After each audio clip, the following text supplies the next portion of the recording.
সর্বশেষ পরিস্থিতি উনি যেটা জানিয়েছেন যে আগুন নিয়ন্ত্রণে আছে, আগুন 100% নিভে গেছে এরকম ভাবে না, নিয়ন্ত্রণে আছে, মানে এখন কন্ট্রোল করা গেছে, কোঅর্ডিনেট করা গেছে। ওরা আগামী কয়েকদিন এটা অবজারভেশন রাখবেন হেলিকপ্টার, এবং তারা দেখবেন যে এটি আবার, বনের আগুন কিন্তু স্বাভাবিক আগুন নয়, আপাতদৃষ্টি মনে হয় যে নিভে গেছে, কিন্তু আপনার কোনো একটা দিয়ে মানে লতা দিয়ে হয়তো আগুনটা অনেক দূর পর্যন্ত চলে যায়, পরে কিন্তু আবার এটা জেগে ওঠে আর কি।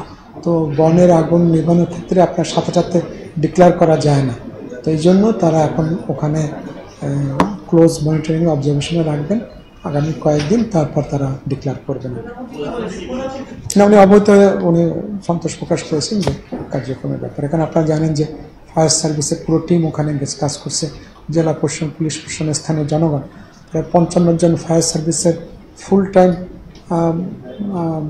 ওয়ার্কাররা কাজ করেছেন, এবং প্রায় 150-রও বেশি ভলান্টিয়ার কাজ করেছেন। আপনার প্রায় 1.5 থেকে 2 কিলোমিটার দূরে ছিল পানির উৎস, সেখান থেকে পাওয়ার পাম্পের মাধ্যমে পানি এনে এখানে ব্যবহার করা হয়েছে। অনেক কষ্টে, অনেক পরিশ্রম তারা করেছেন, এবং রাত, প্রথম তো ওখানে গভীর জঙ্গল, সুতরাং রাতে কাজ করা যায়নি, দিনে দিনে কাজ করতে হয়েছে।